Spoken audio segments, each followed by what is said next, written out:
Hello everyone, it's Lazarus here, and today I'll be reviewing the long-awaited Peacemaker Season 2 premiere. This has been a very long time coming. It's been almost 3.5 years since Season 1 dropped, and that was back in January 2022. Honestly, I was hoping James Gunn would have released this sooner, but he's been busy building the new DC universe. I thought I'd drop this now as episode 2 has already dropped. My apologies for the delay. This episode is called The Ties That Grind and kicks off with a recap of Season 1.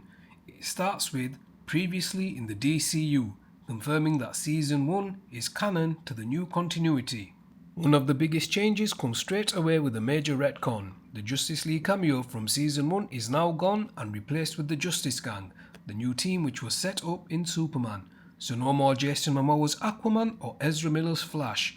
Instead now we have Green Lantern played by Nathan Fillion and Hawkgirl played by Isabella Merced. Now Nathan Fillion as Guy Gardner is perfect casting. Fun fact, he's also voiced Hal Jordan Green Lantern in multiple DC animated movies. And he has also worked with Gunn before. Remember TDK in the Suicide Squad? That's right, that's the detachable kid. We also saw a new Superman silhouette joined by Mr. Terrific and Supergirl, building up the new DCU roster.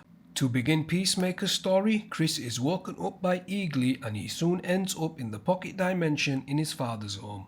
Robert Patrick returns as Augie Smith, but this time it's in an alternate reality. Chris's dad and brother are alive and they're good guys. Together they call themselves the Top Trio. Now just to be clear, the Top Trio isn't a real DC Comics team. It's completely original for this show and I'm really digging the name. And I have to say John Cena looks absolutely jacked in this season. And yeah, that hair transplant is looking solid.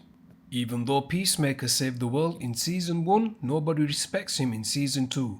He tries to join the Justice Gang but completely bombs his interview, and James Gunn's humour is apparent in this scene. Meanwhile, the rest of the crew are also struggling. Vigilante is working at a fast food joint, Economos is now working for Rick Flag as a spy, and Harcourt can't seem to get a new job as she has been completely blacklisted by Waller and also has a brutal fight in a bar. Then things get wild. Peacemaker goes on a bender, drunk, stoned and coked out of his mind, whilst throwing an orgy. Yeah, you heard that right. And yeah, the nudity was even more hardcore than I ever expected from a DC series. Honestly, I never thought I'd see that level of explicitness in this kind of show. Not only that, I did not expect John Cena, who is a big buff beast of a man, to get grinded on by another man. James Gunn actually said on the official Peacemaker podcast with Frank Grillo that he had full creative control, and you can definitely see that here. Is that a good thing? Let's see. What makes it more interesting is how drastically different the tone is compared to Superman. That film is being set up as hopeful and family friendly, while Peacemaker is violent, messy and adult themed. Two extremes under the same DCU umbrella, which could be a strength, but it's jarring. I wouldn't show this to any kids. After his breakdown, Chris goes back to the pocket dimension to see his family. There are 99 alternate universes here.